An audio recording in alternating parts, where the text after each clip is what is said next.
Bonjour à toutes et à tous, nous sommes le mercredi 13 janvier 2021, je suis Sarah Menei, vous écoutez Flash Foot sur Free Ligue 1 Uber Eats.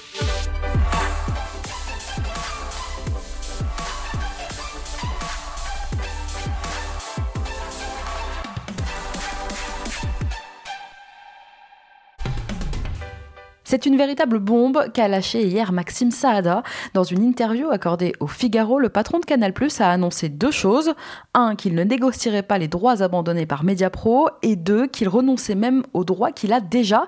Et oui, après le fiasco Mediapro, le groupe a décidé de renoncer à ses droits de la Ligue 1 et de rendre à beIN Sport son lot de droits TV qui concernait l'affiche du samedi 21h et du dimanche 17h, expliquant que le produit avait perdu beaucoup de sa valeur depuis quelques mois et que Mediapro avait cessé de payer tout en continuant à diffuser. Canal+ estime aujourd'hui avoir surpayé son lot et réclame un nouvel appel d'offres. Et en attendant, il rend les droits qu'il avait acquis auprès de beIN. Donc à compter du 5 février, il pourrait ne plus y avoir de Ligue 1 sur Canal. En revanche, beIN, lui, est bien contractuellement lié avec la LFP. Le groupe qatari avait vendu une sous-licence d'exploitation à Canal et ne peut pas rendre ses droits comme ça à la Ligue. Pas vraiment en plus dans l'intérêt de beIN, qui est quand même, je vous le rappelle, le propriétaire du plus gros du championnat, à savoir le Paris Saint-Germain. Alors, de la part de Canal+, diffuseur historique du championnat, ça ressemble quand même beaucoup à un coup de bluff et un coup de pression pour obtenir un rabais auprès de la Ligue. Maxime Saada met la LFP face à ses responsabilités. Dans le fond, on imagine mal encore l'écran noir sur la Ligue 1. On n'imagine pas Canal et beIN lâcher totalement la LFP. C'est de toute façon pas dans leur intérêt. En revanche, on est plus inquiet quant aux conséquences sur le long terme. Parce qu'il ne s'agit pas ici seulement d'avoir une vision court-termiste, mais plutôt déjà d'envisager comment nos clubs vont se remettre de cette crise sans précédent.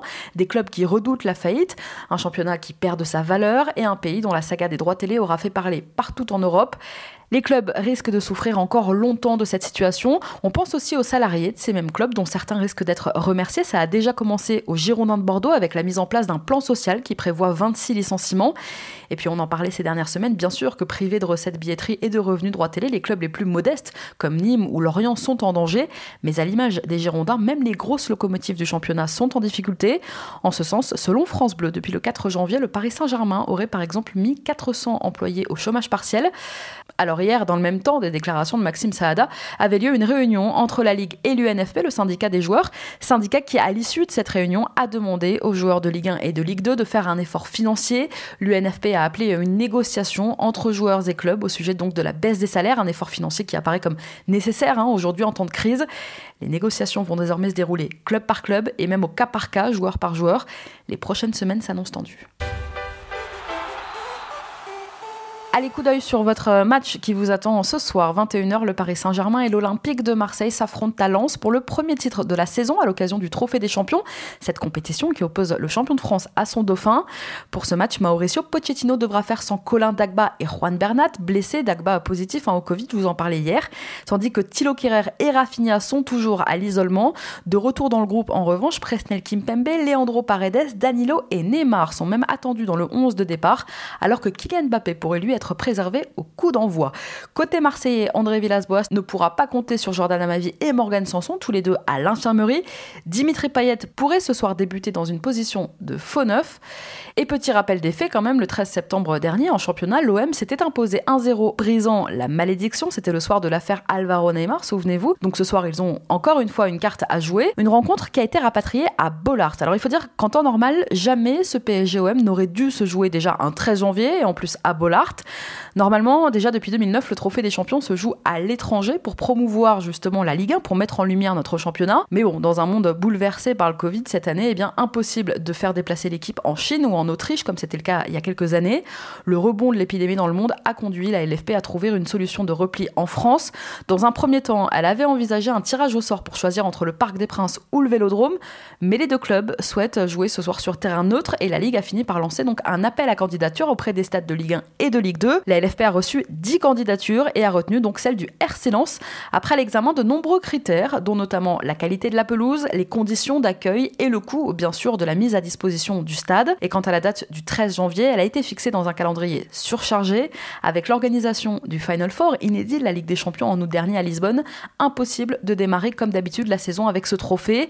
Et entre aujourd'hui la Ligue des Champions, la Coupe de France et la Ligue 1, seule cette date du mercredi, donc 13 janvier, semblait convenir à tout le monde dans un calendrier, vous l'aurez compris, déjà surchargé. PSG-OM, coup d'envoi 21h. Allez, on passe à notre déclat du jour. Elle est signée André Villas-Boas, justement. C'est mon cœur qui parle. Et vous avez un chef d'espoir qui dit de retenir.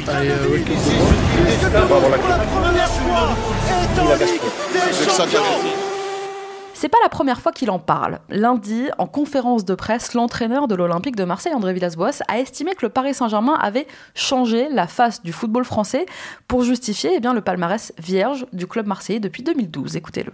Bon, regarde, l'OM ne gagne pas de titre du moment que le Paris Saint-Germain a changé la face du football français. C'est pas non plus la faute de l'OM, c'est la réalité du championnat le plus déséquilibré au monde. Mais bon, il faut s'inspirer pour les moments où on regarde que le Paris Saint-Germain ne peut pas être présent. On donne une chance à les autres, basiquement. C'était comme ça que Monaco a aussi profité, avec beaucoup de travail, évidemment, beaucoup d'investissement aussi. Oui, le normal, c'est que le Paris Saint-Germain gagne tous les coupes nationales et rien d'autre. Alors oui, une opportunité, on va voir si on est capable de la saisir. Mais on n'a pas cette pression de doit gagner parce que, comme je vous avais dit, il y a 1,5 milliard de différence entre l'investissement entre une et l'autre. Ah, c'est pas la faute de l'OM.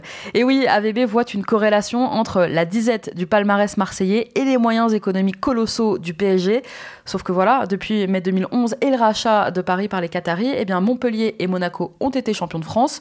L'OL, Bordeaux, Guingamp ou même le Stade Rennais et Strasbourg ont eux gagné des titres, des coupes. Et Marseille, n'a jamais vraiment réussi à s'engouffrer. Alors est-ce que c'est vraiment une question de budget ? Ce qui est certain, c'est que la puissance parisienne n'est pas responsable des maux de l'équipe d'AVB. Force est de constater aussi qu'à l'époque où André Villas-Boas entraînait Chelsea, il se plaignait pas vraiment des millions injectés par Roman Abramovich, des sommes folles comparées au budget d'un Wigan ou d'un Stoke. Et oui, l'hyper-domination sportive des équipes les plus riches et la corrélation entre cette puissance financière et les résultats sportifs ne sont pas des spécificités françaises, mais ça AVB le sait.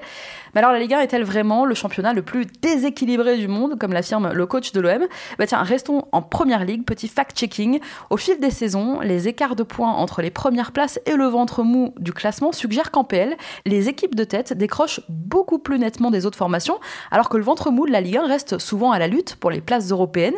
L'écart moyen entre le 3e et le 10e de Ligue 1 est le plus faible des 5 grands championnats européens. Les champions de Première Ligue et même de Bundesliga, on peut même pousser jusqu'en Allemagne, ont tendance à surclasser la concurrence demandée au Bayern. Et si l'on en revient vraiment juste à Marseille, force est de constater aussi que des équipes présentes dans le même groupe de Ligue des Champions cette saison en phase de poule, à part le géant bien sûr Manchester City, Porto et l'Olympiakos ont un budget nettement inférieur à celui de l'OM et pourtant, c'est pas eux qui ont fini dernier de leur groupe. Bref, vous l'aurez compris, des arguments pour contrer la communication d'André Villas-Boas, il y en a. Et puis on en parlait il y a quelques minutes, ce soir, l'OM pourrait avoir la place de battre Paris, comme lors du dernier classique du début de saison. Il faut y croire. Allez, passons à notre rubrique vintage. Je crois qu'après avoir vu ça, on peut mourir tranquille. Enfin, le plus tard possible, mais on peut. Tous les mercredis, je vous raconte les coulisses d'un événement marquant de notre foot avec des archives, des témoignages. Aujourd'hui, c'est vintage, mais c'est aussi un peu chasse et pêche, puisqu'on revient sur le jour où un animal sauvage s'est invité au cœur du Vélodrome. L'histoire est dingue et elle est assez méconnue, à vrai dire. Nous sommes en 1991, année de la première finale européenne de l'OM. À l'époque, Charles Bietri, patron de Canal+, on y revient, demande au journaliste, notre Didier Roustan national, de tourner un reportage sur Marseille et sa belle épopée européenne. Mi-avril 91, l'OM a battu le Spartak Moscou 3-1 en demi-finale allée de la Ligue des Champions, enfin à l'époque plutôt de la Coupe des clubs champions européens. Leur reste à disputer le match retour au Vélodrome, cette fois avec de grandes chances d'accéder à la finale à Paris. Didier Roustan prépare son doc, il écrit son plan de tournage, influencé par le film qu'il a vu quelques jours avant.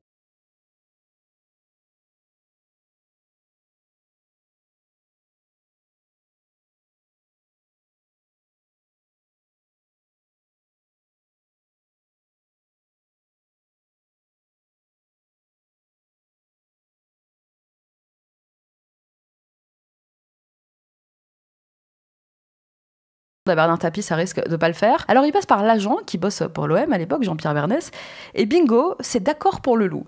Alors voilà l'animal qui débarque au Vélodrome, Jean-Pierre Papin et Carlos Moser font sa connaissance, et vas-y que je renifle ton sac, vas-y que je te fais une petite léchouille, et voilà comment on a un loup qui a vagabondé quelques heures dans les couloirs du Vel. Bon, l'histoire ne dit pas si ça a motivé les joueurs marseillais à battre le Spartak au retour et à atteindre la finale de la compétition, mais ça a fait de jolies images que vous pouvez facilement retrouver sur YouTube. Allez y jeter un œil, ça vaut vraiment le détour. Merci à tous d'avoir été avec nous, c'était Sarah Menei. Vous écoutiez Flash Foot sur Free Ligue 1 Uber Eats, on se retrouve demain.